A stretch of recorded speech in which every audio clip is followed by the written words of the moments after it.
What if I told you that right now, at this very moment, you are traveling through time at a different rate than everyone around you?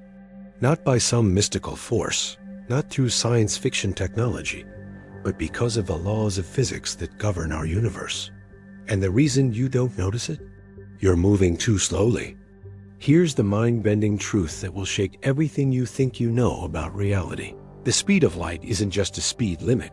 It's the speed at which the universe itself operates. Everything you see, touch, and experience? That's just what happens when matter slows down. And when you try to speed back up to light speed, reality literally tears itself apart around you. Think about that for a second. The computer or phone you're holding right now, your own body, the air you're breathing, all of it is just light that got trapped, slowed down, and crystallized into what we call matter. We are frozen light experiencing the universe in slow motion. And when physicists try to accelerate particles back to the speed their energy wants to naturally travel at, the universe says absolutely not in the most spectacular ways imaginable. By the end of this video, you're going to understand why Einstein's theories don't just describe how things move, they describe why things exist at all. You'll see why the universe has a speed limit, why time itself is negotiable, and why your very existence depends on everything being just slow enough to hold together. But before we dive into the deep end, I need you to do something for me. If you're ready to have your mind completely rewired about how reality works, smash that like button right now. Hit subscribe and turn on notifications because I promise you, what you're about to learn will change how you see everything around you forever. And drop a comment right now telling me what country you're watching from and what time it is where you are. I want to see how far across this light speed universe this message reaches. Are you watching from midnight in Tokyo? Midday in London? Dawn in Sao Paulo? Let me know. Now, let's start with something that seems simple, but will open the door to everything else. Why can't you go faster than light? Not you probably shouldn't. Not it's really hard. Why is it physically, fundamentally, cosmically impossible? Here's what they taught you in school. The speed of light is 299,792,458 meters per second, or about 186,000 miles per second. Fast, right? Really fast. But here's what they probably didn't tell you. That number isn't just fast, it's the most important number in the universe. Let me hit you with something that sounds crazy. The speed of light has nothing to do with light. I know. It's called the speed of light, but that's just historical accident. Light just happens to be the first thing we discovered that travels at the universe's actual speed limit. But photons aren't special. Gravitational waves travel at the same speed. If the Higgs field could send a signal, it would travel at this speed. Any massless particle travels at this speed. This isn't the speed of light. This is the speed of causality itself. Think of it like this. Imagine the universe is a giant computer simulation, and stay with me here. This is just an analogy. That computer has a processing speed, a refresh rate. It can only update the state of the universe so fast. The speed of light is the universe's refresh rate. It's how fast information can travel from one point to another. It's not that light is special. It's that light is the only thing we regularly interact with that isn't bogged down by mass. Now here's where it gets weird. When we say nothing can go faster than light, we're not talking about a rule like a speed limit on a highway that you could theoretically break if you had a fast enough car. We're talking about something more fundamental. We're talking about the structure of space-time itself. In 1905, a 26-year-old patent clerk named Albert Einstein published a paper that would change everything. He wasn't trying to set a cosmic speed limit. He was trying to solve a puzzle. Why do the laws of electromagnetism work the same way, no matter how fast you're moving? Here's the setup. You're standing still, watching a light beam shoot past you. You measure its speed. 299,792,458 meters per second. Makes sense. Now you get in a spaceship and start chasing that light beam at half the speed of light. Logic says you should now measure the light beam going half as fast, right? You're catching up to it. Except you don't. You measure it again, and it's still going exactly 299,792,458 meters per second. You speed up to 99% the speed of light, nearly catching the beam, and measure again. Still 299,792,458 meters per second. No matter how fast you go, light always pulls away from you at exactly the same speed. This sounds impossible. It sounds like the universe is broken. How can everyone, no matter how fast they're moving, measure light at the same speed? Einstein realized something profound. The universe isn't broken, our assumptions are. We assume time flows at the same rate for everyone. We assume distances are the same for everyone. We assume these things are fixed, universal, unchanging. But what if they're not?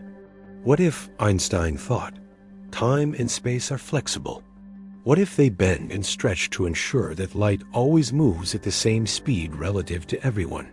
What if the speed of light is the fixed thing, and time and space are the variables?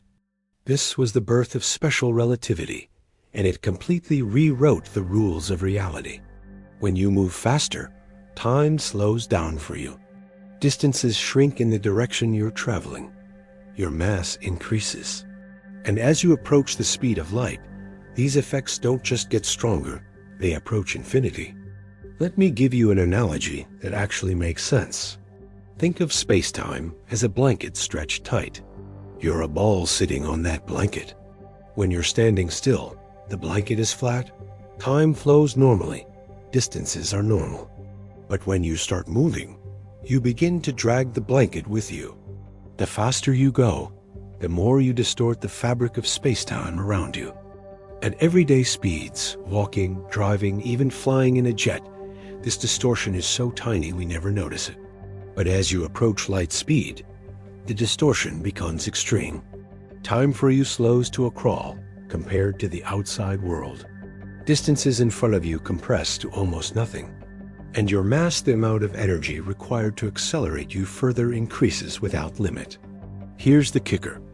To actually reach the speed of light, you would need infinite energy.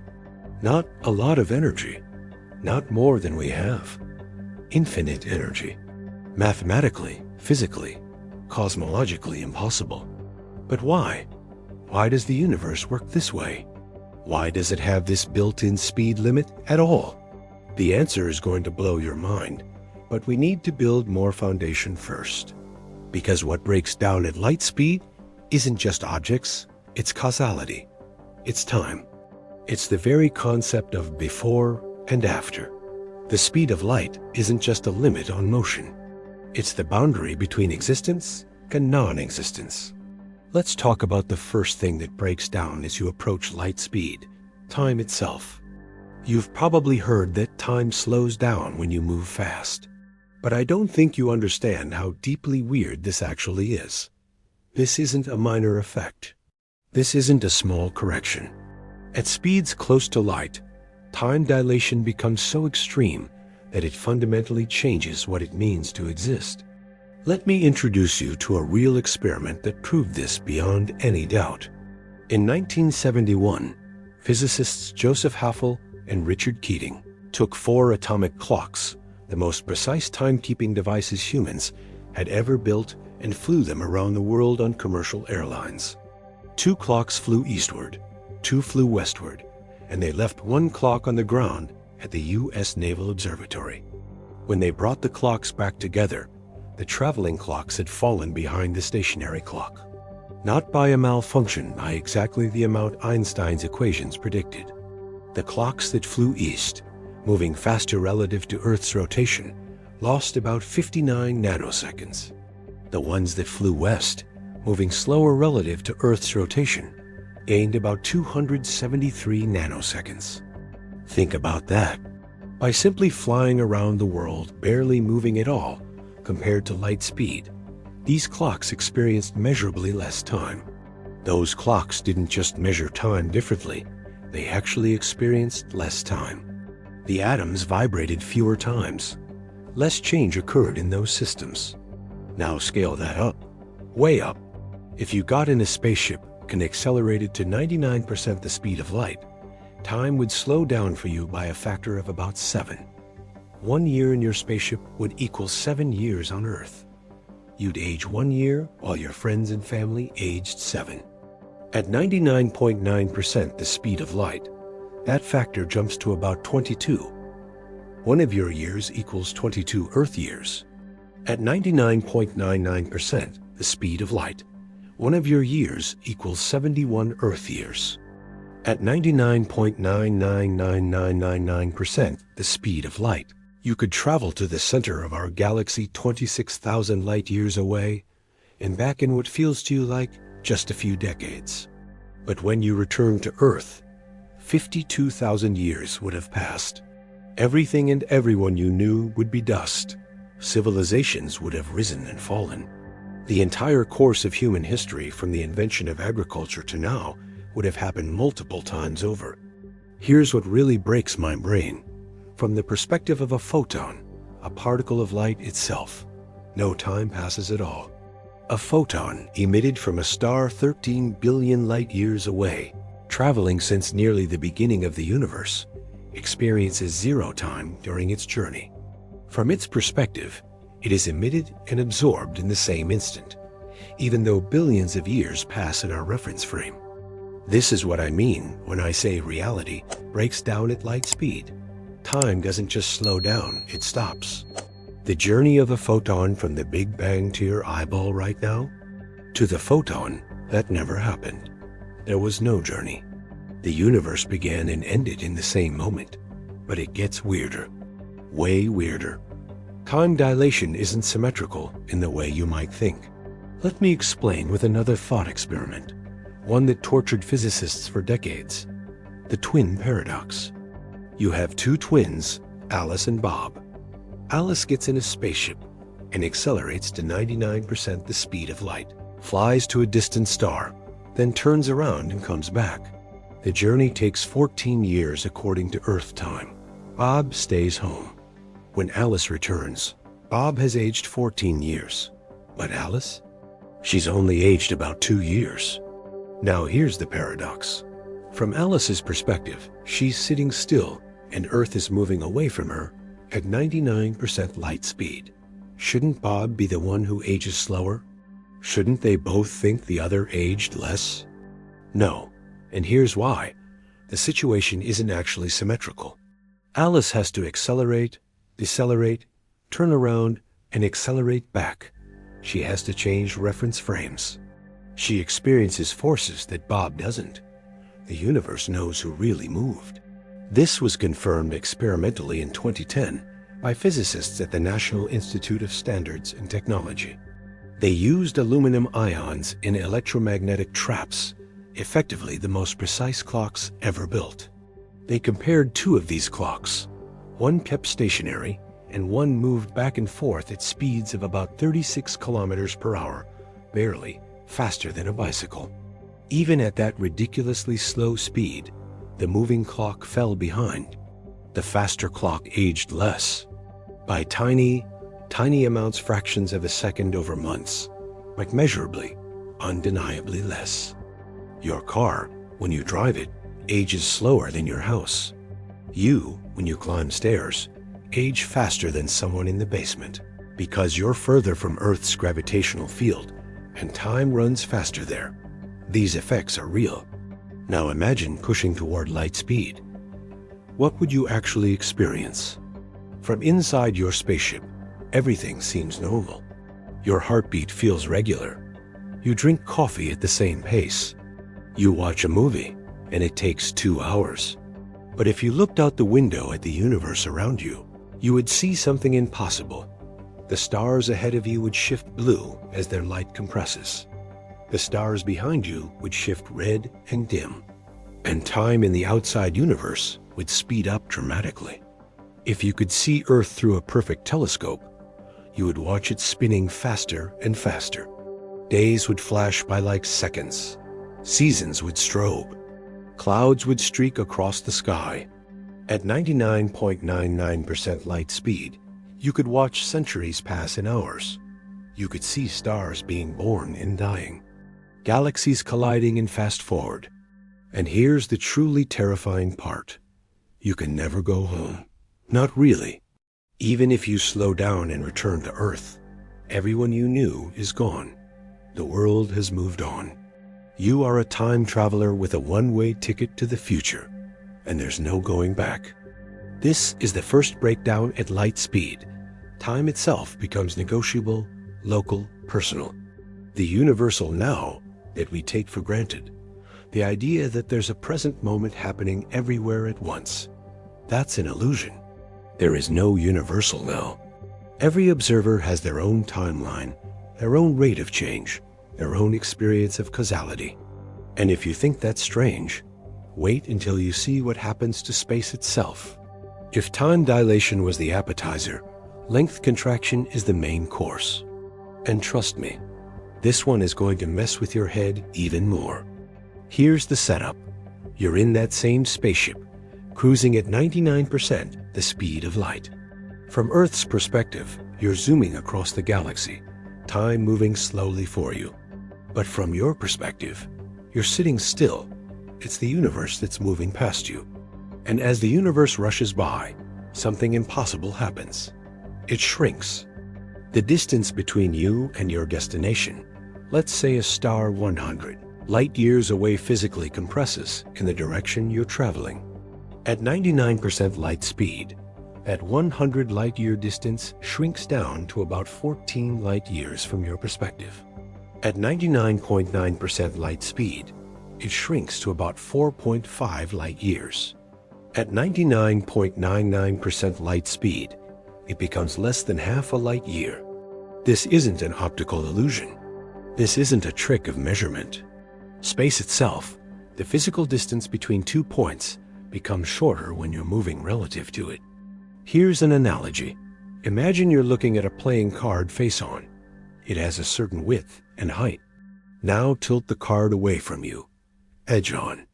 The width stays the same, but the height appears to shrink. You're seeing less of it because you're viewing it from a different angle. Length contraction is like that, except instead of rotating the card through space, you're rotating through space-time. When you move fast, you're tilting through the time dimension, and distances in the space dimension compress to compensate. From Earth's perspective, your spaceship physically compresses in the direction of travel. If your ship was 100 meters long when stationary, at 99% light speed, it's only 14 meters long. At 99.9%, it's 4.5 meters. At 99.99%, it's practically flat, a pancake of matter screening through space. But here's the paradox. From your perspective inside the ship, everything seems normal. The ship isn't compressed. You can walk from the front to the back, and it takes the same number of steps. The walls are the same distance apart, but the universe outside, that's what's compressed. Both perspectives are equally valid. The universe doesn't have a privileged reference frame. There's no correct answer to how long your ship really is. Length is relative, just like time. Now let's push this to the extreme. What happens as you approach closer and closer to light speed? At 99.9999% the speed of light, that 100 light-year journey compresses down to about 0.14 light years from your perspective, roughly 900 billion miles, which sounds like a lot until you realize it's 1/700th of the original distance. The entire galaxy, all 100,000 light years of it, would compress down to a disk just 141 light years thick from your perspective. At 99.99999% light speed, you could cross the visible universe 93 billion light years in what feels to you like a few decades, because the entire universe compresses to a fraction of its normal size. But here's where things get truly bizarre. As you approach light speed, length contraction approaches infinity. At exactly the speed of light, all distances in your direction of travel compress to zero. From the perspective of a photon, the entire universe in the direction it's traveling has zero thickness. A photon exists everywhere along its path simultaneously. The moment it's emitted and the moment it's absorbed are the same point in spacetime from its perspective. This is one reason why you can't accelerate to light speed. You would compress to zero thickness. You would cease to exist as an extended object. You would become a point, a singularity, crushed by your own velocity into mathematical impossibility. Let me introduce you to another real experiment that proves this: the observation of cosmic ray muons. Muons are particles created when high-energy cosmic rays slam into the upper atmosphere, about 10 kilometers up. Muons are unstable. They decay radioactively with a half-life of just 2.2 microseconds. At the speed they're traveling, about 98% the speed of light, they should only travel about 650 meters before decaying. And yet, we detect muons at ground level all the time. They shouldn't make it. They don't have enough time to travel 10 kilometers before they decay. Except from the muon's perspective, the distance isn't 10 kilometers. Because of length contraction, the atmosphere is only about 2 kilometers thick. The muon zips through this compressed space in less than its decay time. No problem. From our perspective on the ground, the muon's internal clock is running slow due to time dilation, so it survives longer than 2.2 microseconds. From the muon's perspective, it lives its normal lifespan, but space is compressed. Both explanations are correct. Both describe the same reality from different viewpoints. This is the universe we live in. Now think about what this means for high-speed travel. Imagine you're in a spaceship with a magical propulsion system that can keep accelerating you indefinitely. You keep getting faster and faster, approaching light speed. From Earth's perspective, you're moving incredibly fast, but never quite reaching light speed, no matter how much energy you pump into your engines. Time on your ship is crawling. Your ship is compressed to a pancake. The amount of energy needed to accelerate you even a tiny bit faster approaches infinity. From your perspective inside the ship, you feel constant acceleration. Your engines are pushing you faster and faster. But the universe outside is doing something impossible. It's compressing. Stars that were light years apart are squeezing together. The galaxy is flattening. If you could somehow reach light speed, the entire universe in front of you would compress to a single plane, and to a line, then to a point, and then dot, dot, dot, and then what? What's on the other side of that point? Nothing. There is no other side. At light speed, space ceases to have meaning in the direction of travel. You can't go further because there's nowhere further to go. You've compressed infinity down to zero, and you can't compress past zero. This is the second breakdown at light speed. Space itself collapses. The universe becomes two-dimensional, then one-dimensional, then zero-dimensional. Distance loses meaning. Position loses meaning. The entire concept of here versus there evaporates. But wait, it gets worse. Because there's a third breakdown happening simultaneously, one that makes time dilation and length contraction look tame by comparison. We need to talk about mass. This is where everything you thought you understood about motion completely falls apart. We're about to confront the real reason you can't reach light speed, and it's going to rewire your understanding of what mass actually is. Let's start with something you learned in high school. Einstein's famous equation, E equals mc. Energy equals mass times the speed of light squared. Most people think this means you can convert mass into energy, like in a nuclear bomb. And that's true, but it's not the whole story. The full equation, the one Einstein actually derived, is more complex. E equals mc squared plus pc squared. This accounts for both rest mass and momentum. For an object at rest, momentum p is 0, and you get E equals mc. But for a moving object, both terms matter. Here's what this really means. Mass and energy are the same thing. They're two sides of the same coin. Mass is just concentrated, slow-moving energy. And when you accelerate something, when you make it move faster, you're not just increasing its kinetic energy, you're increasing its mass. This is called relativistic mass, and it's the third and most devastating breakdown that occurs as you approach light speed. Let me make this concrete. Say you're in a spaceship with a rest mass of 1,000 kilograms, about the weight of a small car. At everyday speeds, your moving mass is barely different from your rest mass. At 1% the speed of light, your mass is increased by a negligible amount, about 0.005%. But watch what happens as we speed up. At 10% light speed, mass increases to 1,005 kilograms, a 0.5% increase. At 50% light speed, mass increases to 1,155 kilograms, a 15.5% increase. At 90% light speed, mass increases to 2,294 kilograms, more than double. At 99% light speed, mass increases to 7,089 kilograms, 7 times your original mass. At 99.9% light speed, mass increases to 22,366 kilograms, more than 22 times. At 99.99% light speed, mass increases to 70,712 kilograms, over 70 times. And here's the killer. At exactly the speed of light, mass becomes infinite. Not very large, not more than we can deal with. Infinite.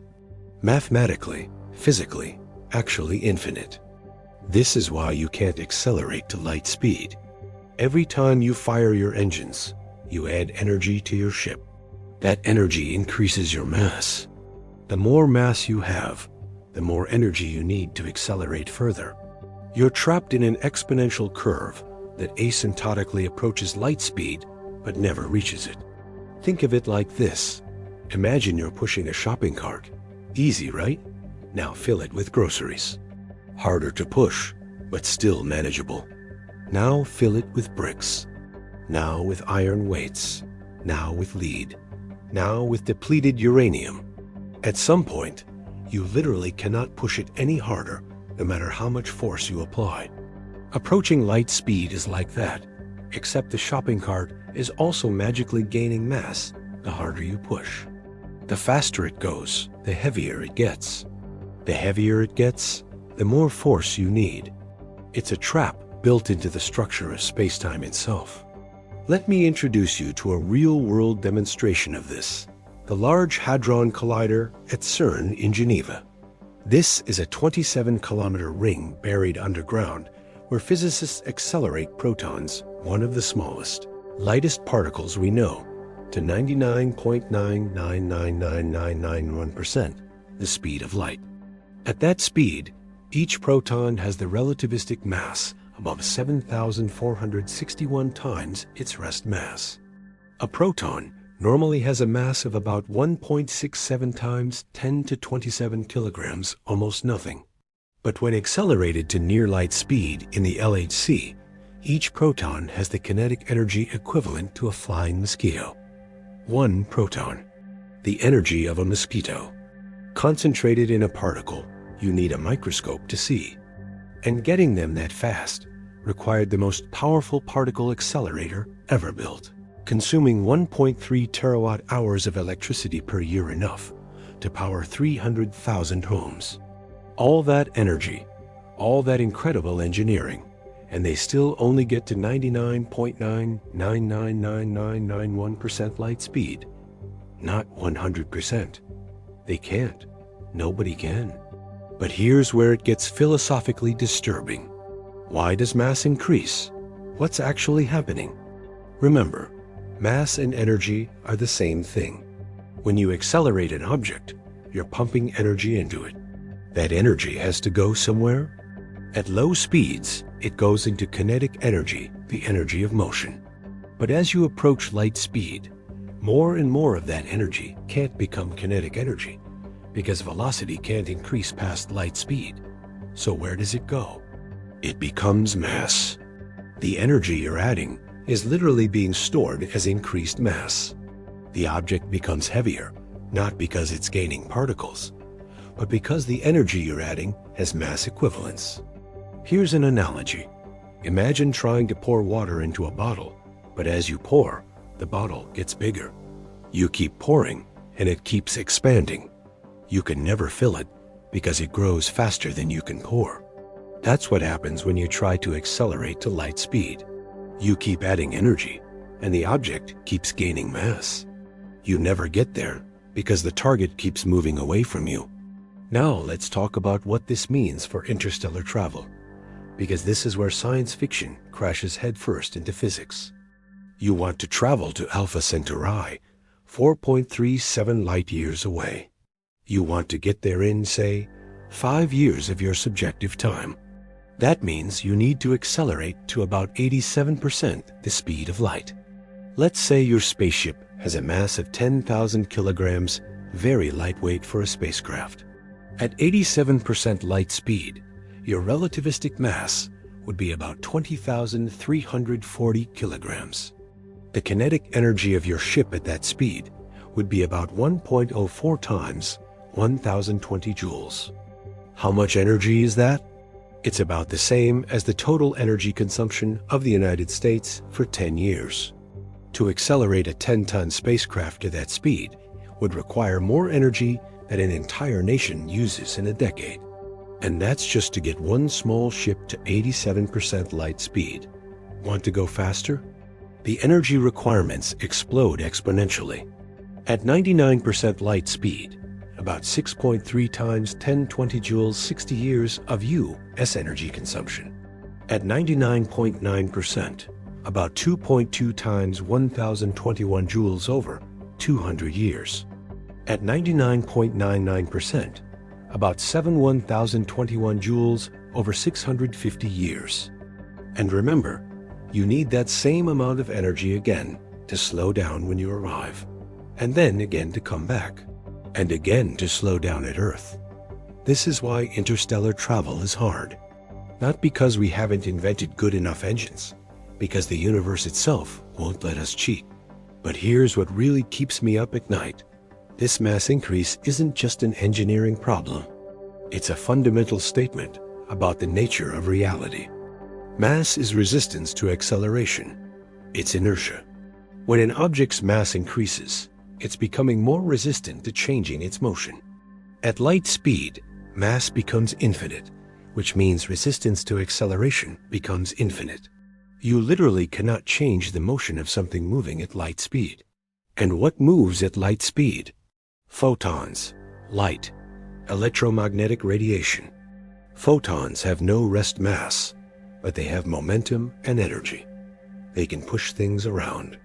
They experience time dilation and length contraction like anything else. But they cannot be accelerated or decelerated. They exist only at light speed. This is what you would become if you could somehow reach light speed. A massless particle, frozen in time, compressed to zero thickness, unable to change your motion, experiencing the entire universe as a single instant with zero duration. You wouldn't be traveling at light speed. You would cease to exist as a meaningful entity. You would become a pure mathematical abstraction, a point in space-time without extension, without duration, without causality. This is the third breakdown at light speed. Mass becomes infinite, which means you require infinite energy to go faster, which means you can never arrive. But we're not done yet. There's a fourth breakdown, one that's even more disturbing because it attacks the very foundation of how we think about cause and effect. Okay, buckle up, because we're about to enter territory that might genuinely hurt your brain. We've talked about time slowing down, space compressing, and mass increasing.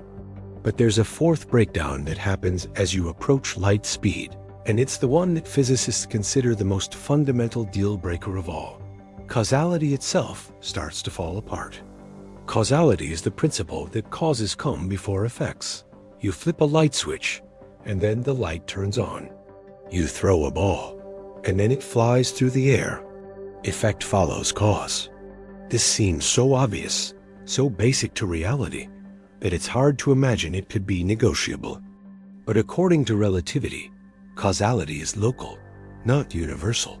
What looks like cause and effect to one observer might look reversed to another observer moving at a different speed. And if you could go faster than light, even by a tiny amount, you could send information backward in time and create paradoxes that rip causality apart. Let me show you how this works with a thought experiment that haunted Einstein for years. Imagine two events. Event A happens on Earth, and Event B happens on Mars, 12 light minutes away. Let's say Event A is you pressing a button, and Event B is a light on Mars turning on. If the light turns on 15 minutes after you press the button, everyone agrees on the order. You pressed the button first, and the light turned on. Cause before effect. But now imagine you're in a spaceship flying past Earth at 90% the speed of light at the moment you press the button. Because of relativity of simultaneity, a consequence of time dilation and length contraction events that are simultaneous in one reference frame are not simultaneous in another. From your perspective in that fast-moving spaceship, events are tilted in time. The faster you're moving, the more tilted they become. At certain speeds and distances, Event B might appear to happen before Event A from your perspective. You'd see the light on Mars turn on before the button on Earth was pressed. Effect before cause. Now, this isn't a problem as long as the two events are separated by enough distance that light couldn't travel between them. What physicists call space-like separation. If the events are causally disconnected anyway, then it doesn't matter which one you perceive as happening first. No information can travel between them, so there's no paradox. But here's where faster-than-light travel destroys everything. If you could send a signal faster than light, you could connect events as should be causally disconnected.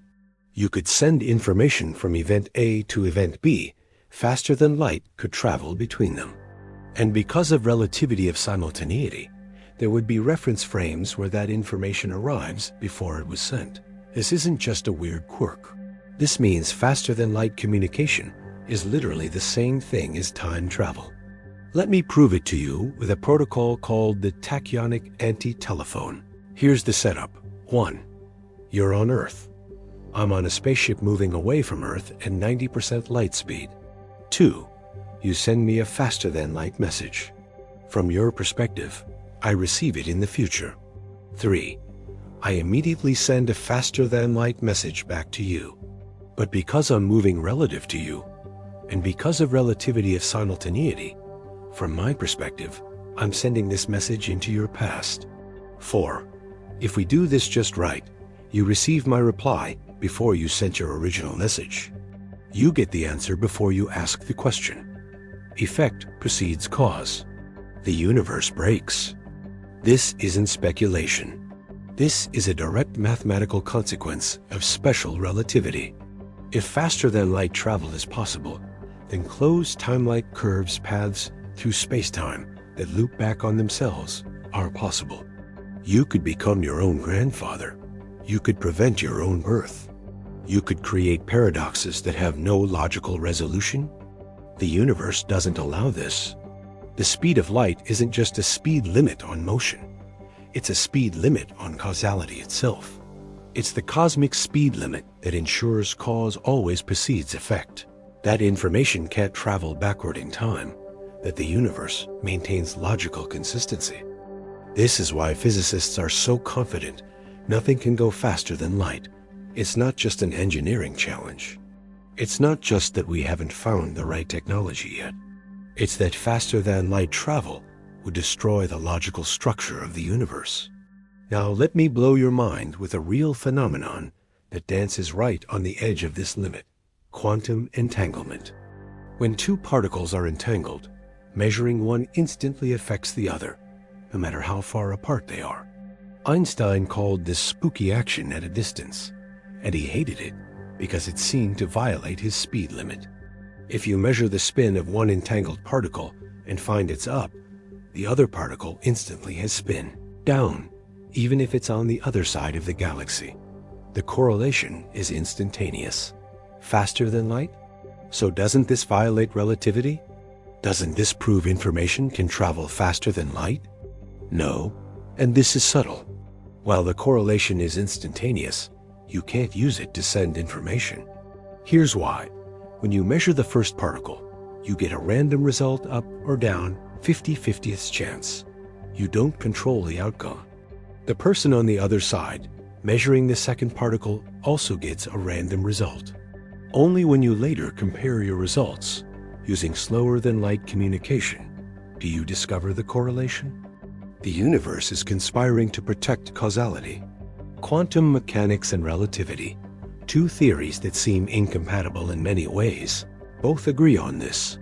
You cannot send information faster than light. The speed limit holds. Causality is preserved. But why? Why is the universe built this way? Here's a deep answer, one that gets at the heart of everything. The speed of light is the conversion factor between space and time. It's the exchange rate that tells you how much space is equivalent to how much time. 1 second equals 299,792,458 meters. That's not arbitrary. It's the structure of space-time itself. When you move through space faster, you move through time slower, and the conversion factor that mediates this trade-off is the speed of light. Time and space are not separate things.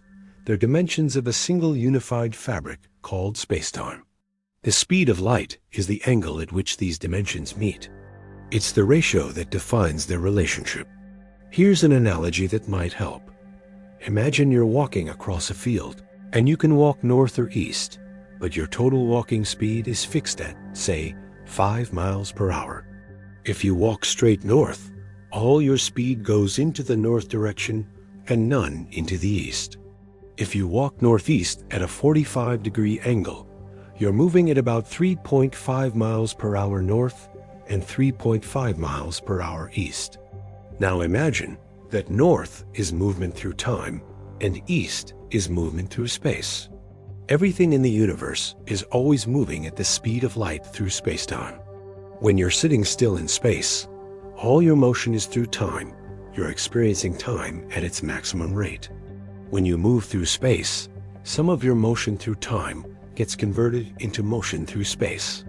The faster you move through space, the slower you move through time. At the speed of light, all your motion is through space and none through time.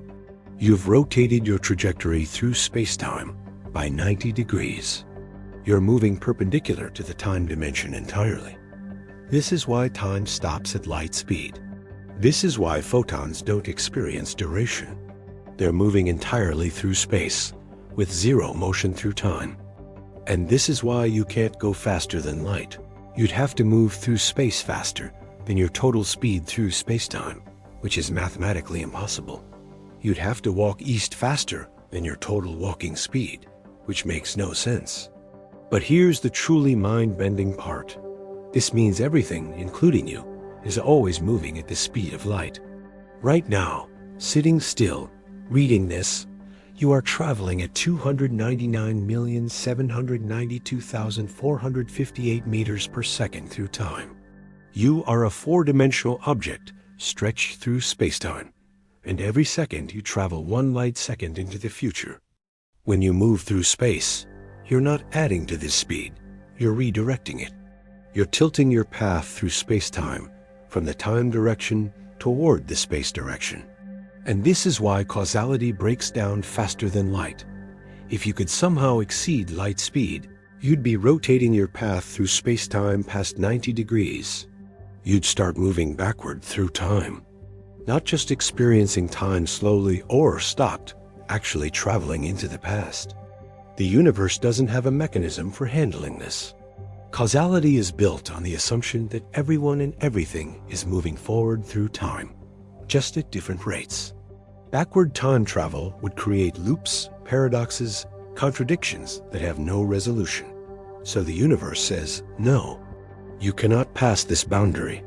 Light speed is not just a speed limit, It's the edge of reality itself. Now here's a question that might be forming in your mind. If nothing with mass can reach light speed, how do particles and accelerators get so close? How do cosmic rays approach 99.9999999% light speed? Why doesn't their mass become so large that they collapse into black holes? The answer reveals yet another breakdown that happens at high speeds, one we haven't discussed yet: the breakdown of space itself around massive, fast-moving objects. Here's a question that should keep you up at night. If relativistic mass increases as you approach light speed, and mass warps spacetime, why doesn't a superfast particle warp spacetime so much that it becomes a black hole? Think about it. We just established that at 99.99% light speed, an object's mass increases by a factor of 70. At 99.9999%, it's over 700 times. In the Large Hadron Collider, protons reach relativistic masses thousands of times their rest mass. So why don't they collapse space-time around themselves and create microscopic black holes? The answer is subtle and reveals a deep truth about relativity. Energy and mass are reference frame dependent, but space-time curvature is not. Here's what I mean. Yes, from the perspective of the lab, the proton has enormous relativistic mass. But from the proton's own perspective, it's standing still and has only its normal rest mass. The lab is what's moving at near light speed. Space-time curvature, the actual warping of space, and time that creates gravity, depends on what's called the stress-energy tensor, a mathematical object that captures not just mass, but also momentum, pressure, and energy flow. This tensor transforms between reference frames in a way that keeps the actual curvature consistent. The proton's stress-energy tensor does indeed show enormous energy in the lab frame, but it's directional energy momentum, not the spherical, concentrated energy density that would create a black hole. But there's a limit to this. There's a point where even momentum becomes dangerous. In 1999, physicists at Brookhaven National Laboratory were preparing to turn on the Relativistic Heavy Ion Collider, RHIC, which would smash gold nuclei together at 99.995% the speed of light. Some theoretical physicists raised a terrifying possibility. Could these collisions create micro-black holes that would then devour the Earth? The concern was based on a calculation. When two particles collide at ultra-high energies, they compress into a tiny space. The energy density, energy per unit volume, becomes enormous. At some threshold, that energy density might be enough to curve spacetime into a black hole. The RHIC physicists ran the numbers. They looked at cosmic rays, which naturally hit Earth's atmosphere at energies far higher than anything RHIC could produce. They considered that cosmic rays have been bombarding Earth, the Moon, white dwarfs, and neutron stars for billions of years without creating persistent black holes. They concluded, we're safe. The collisions don't create black holes, but not because it's impossible in principle, because the quantum mechanics of black holes at that scale makes them evaporate instantly via Hawking radiation. This raises a profound question. Is there a point where velocity itself becomes dangerous? A speed so high that the relativistic mass energy of an object warps spacetime catastrophically? The answer is, theoretically. It's called the Planck energy, about 1.22 times 1019 GeV. If a particle were accelerated to this energy, its wavelength would shrink to the Planck length, about 1.6 times 10 to 35 meters, and quantum effects of gravity would become dominant.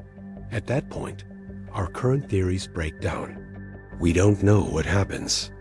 To put this in perspective, the most energetic protons in the LHC have energies around 7,000 GeV. The Planck energy is about 1.7 trillion times higher. We're nowhere close. But the universe doesn't have these limits. The highest energy cosmic ray ever detected, the Oh My God particle, observed in 1991, had an energy of about 31,011 GeV. That's 40 million times the energy of LHC protons. This particle, probably a proton, was traveling at 99.995% the speed of light. Let me say that again with more clarity.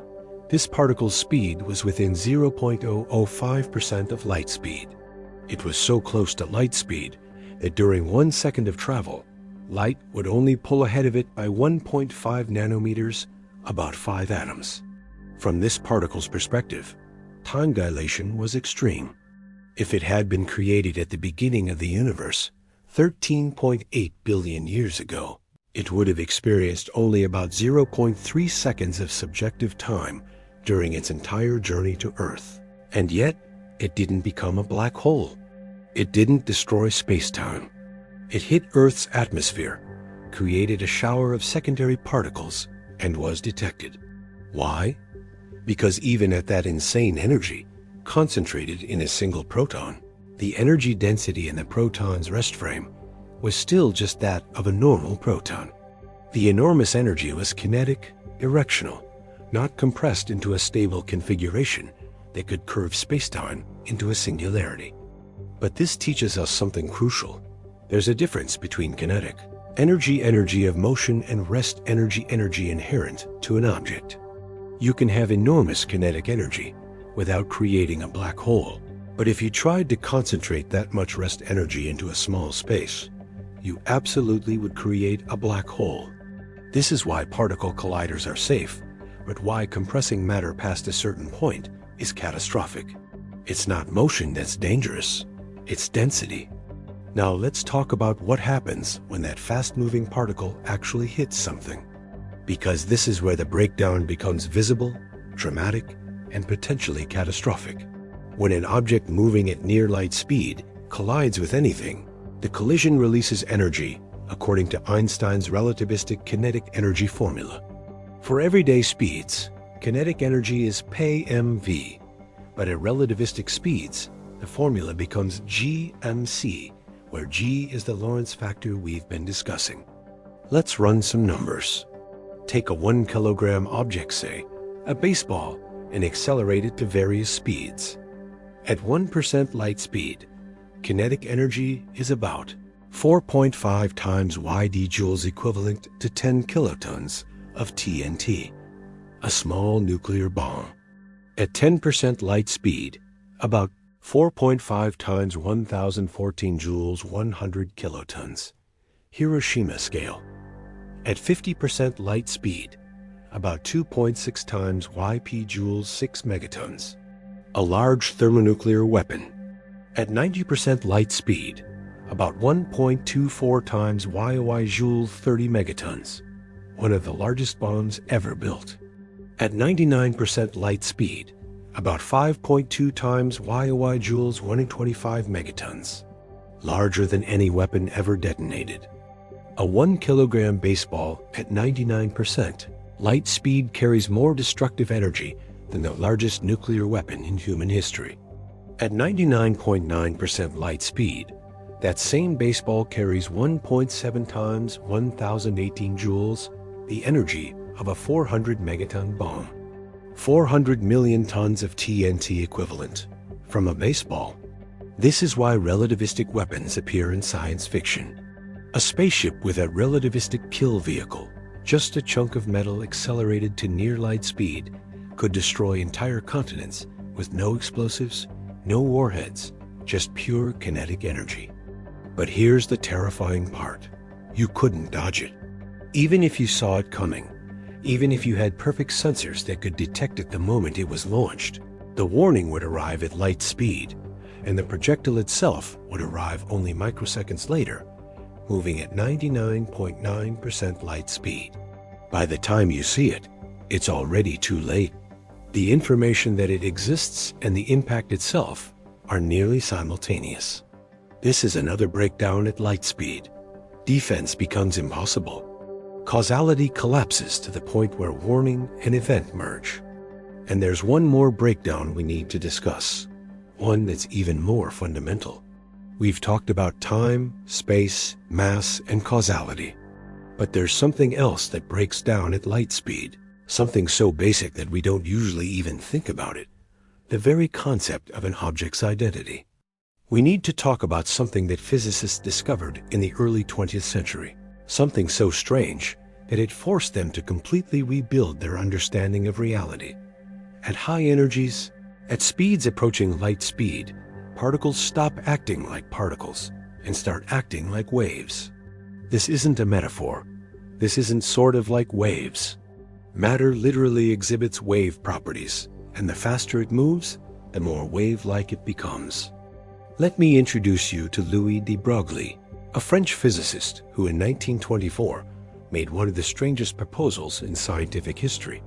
If light, which we know behaves like a wave, can also behave like a particle, the photon, then maybe particles can also behave like waves. He proposed that every particle has an associated wavelength, given by lambda equals hp, where h is Planck's constant and p is the particle's momentum. The more momentum a particle has, the faster and heavier it is, the shorter its wavelength. For everyday objects, this wavelength is absurdly tiny. A baseball thrown at 100 miles per hour has a de Broglie wavelength of about 10 to 34 meters far smaller than an atom, smaller than a proton, smaller than anything we can measure. So we never notice the wave nature of baseballs. But for particles at high speeds, especially light particles like electrons, the wavelength becomes significant. And as particles approach light speed, their de Broglie wavelengths compress and quantum effects become dominant. Here's where it gets weird. A wave doesn't have a definite position. A wave is spread out in space. When a particle starts behaving like a wave, its position becomes uncertain. It doesn't exist at a single point anymore. It exists as a probability distribution spread across space. This is the Heisenberg uncertainty principle in action. Delta x, delta p, is greater than or equal to A2. At light speed, this becomes singular. The quantum vacuum, from the perspective of a photon, is ... well, we don't know. Photons don't experience time, so they don't experience processes.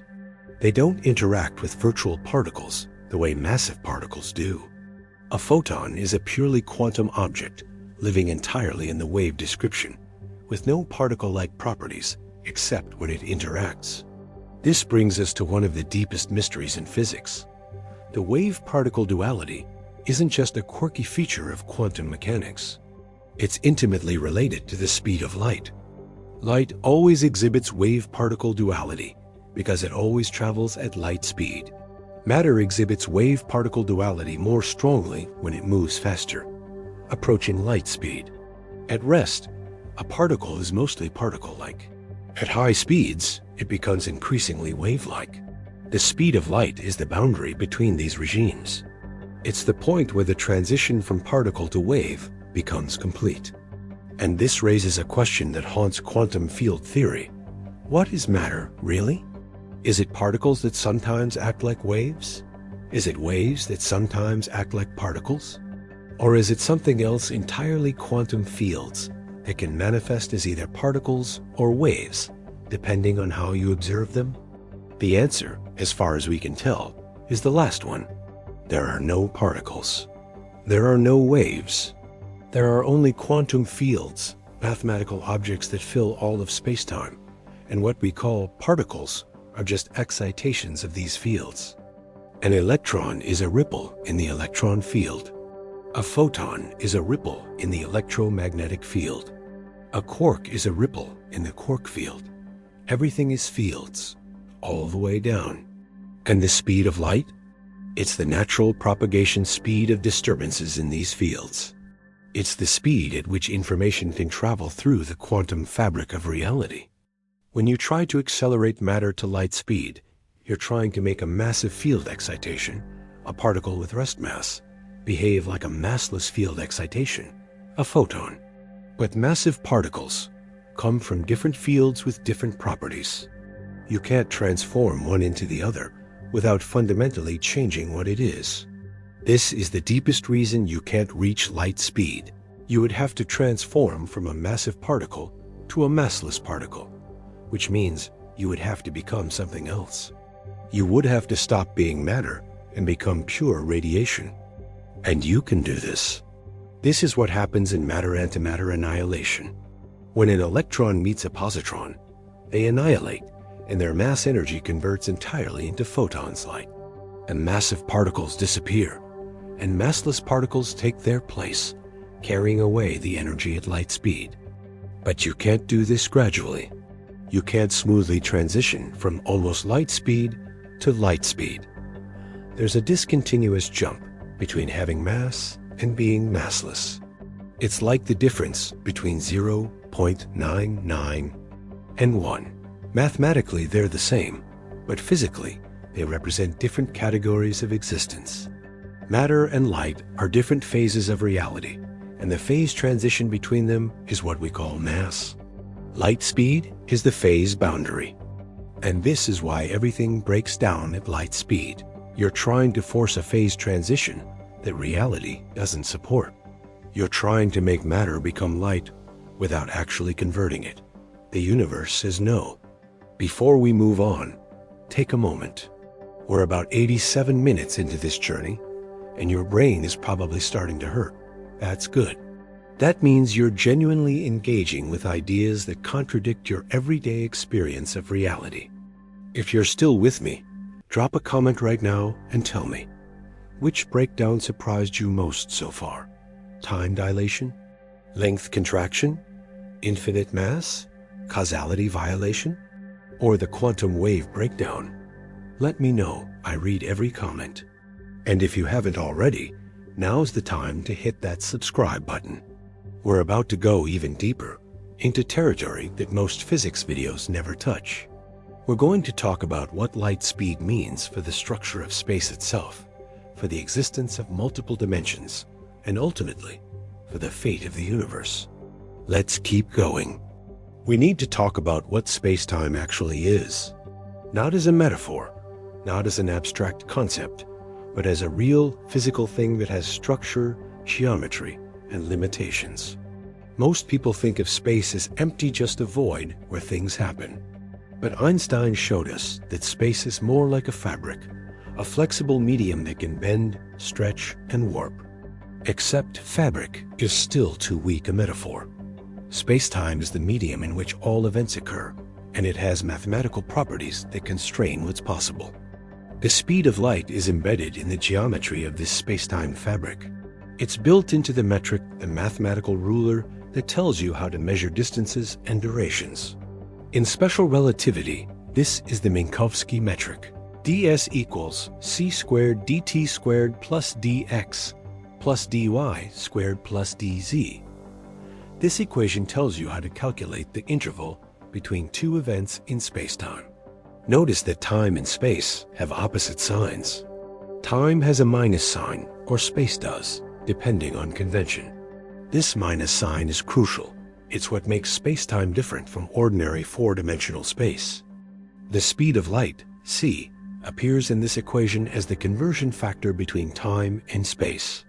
It's the rate at which 1 second of time equals 299,792,458 meters of space. But here's the key insight. The space-time interval ds is invariant. Every observer, no matter how fast they're moving, calculates the same interval between two events. The individual components, time and space, change from observer to observer, but the combination always gives the same answer. This is like the Pythagorean theorem, but with a twist. In ordinary space, if you rotate your coordinate system, the individual x and y coordinates of a point change, but the distance r squared equals x squared plus y squared stays the same. In spacetime, if you rotate into a moving reference frame, called a Lorentz boost, time and space coordinates change, but the interval ds stays the same. The speed of light is the rotation angle that relates time and space. And just as there's a maximum rotation angle in normal geometry, you can't rotate past 360 degrees without going in circles. There's a maximum boost angle in spacetime geometry. That maximum corresponds to light speed. When you try to exceed light speed, you're trying to rotate past this maximum angle. You're trying to do something geometrically impossible, like drawing a triangle with angles that add up to 200 degrees on a flat surface. The geometry simply doesn't support it. Now let's make this even more concrete with a concept that blew my mind when I first understood it. Light cones. Imagine you're at a particular event in space-time, call it here and now. From this event, you can draw forward in time all the places in space you could possibly reach by traveling at or below light speed. This forms a cone shape, the future light cone. Every point inside your future light cone is somewhere you could potentially travel to. Every point outside your future light cone is somewhere you can never reach, even if you accelerate forever, because it would require exceeding light speed. Similarly, you have a past light cone, all the events in space-time that could have influenced you by sending signals at or below light speed. Everything outside both cones is elsewhere, events that are space-like separated from you, events that you cannot affect and that cannot affect you. They're outside your causal structure. Here's the profound part. The boundaries of these cones, the surface of the cones, are defined by light. They're literally made of the paths that light rays would take. The speed of light isn't just a speed, it's the boundary of causality itself, drawn in space-time geometry. When you move, your light cone tilts in space-time. When you accelerate, you rotate it. But no matter how you move or accelerate, you can never escape your own light cone. You can never reach an event outside it. The geometry forbids it. This is why time travel to the past is so problematic. To reach an event in your past that's outside your past light cone, you would have to exceed light speed. You would have to jump outside your causal structure. The geometry of space-time doesn't have a mechanism for this. Well, except it does. Sort of, but it requires breaking space-time itself. Let me introduce you to one of the most disturbing loopholes in relativity. If you can warp space-time sufficiently, bend it, twist it, tear it, you might be able to create shortcuts that effectively allow faster-than-light travel without locally exceeding light speed. This is the idea behind wormholes and warp drives. A wormhole is a bridge through space-time connecting two distant regions. Imagine space as a piece of paper. 2 points on opposite sides of the paper are far apart if you travel along the surface. But if you fold the paper so the points touch and punch a hole through, you've created a shortcut. In space-time, a wormhole would be a similar shortcut.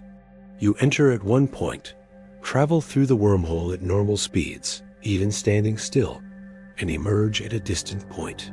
You never exceeded light speed locally, but you crossed a distance that would have taken years at light speed in normal space. The Alcubierre drive, proposed by physicist Miguel Alcubierre in 1994, is similar but even more clever. Instead of creating a shortcut, you warp space itself. You compress space in front of your ship and expand it behind. Your ship sits in a bubble of normal space, surfing on a wave of compressed space-time. From your perspective, you're stationary. From an outside perspective, you're moving faster than light, but the ship itself isn't moving through space. Space is moving around the ship. Both of these sound amazing, and mathematically they're consistent with general relativity. But there's a catch. Multiple catches, actually. First, both require exotic matter with negative mass-energy density. We've never observed exotic matter. We don't know if it can exist. Some quantum field theory calculations suggest tiny amounts might be possible, but nowhere near what you'd need for a traversable wormhole or warp drive. Second, even if exotic matter exists, the amounts required are staggering. Calculations suggest you'd need Jupiter mass amounts of exotic matter to create a human-sized wormhole. For an Alcubierre drive, estimates range from mass energy of the entire observable universe to just several times the mass of Jupiter, depending on refinements to the design. Third, and this is the killer even if you could build these things, they might still violate causality. A wormhole can become a time machine. If you take one end of a wormhole and accelerate it to near light speed while leaving the other end stationary, time dilation means the two ends age at different rates. Now you have a time machine. Enter the moving end, and you emerge from the stationary end in the past. Physicists call this the chronology protection conjecture, the idea that the laws of physics conspire to prevent time machines. Whenever you try to create a closed time-like curve, something goes wrong. Quantum effects destabilize the wormhole.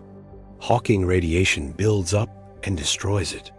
The universe finds a way to stop you.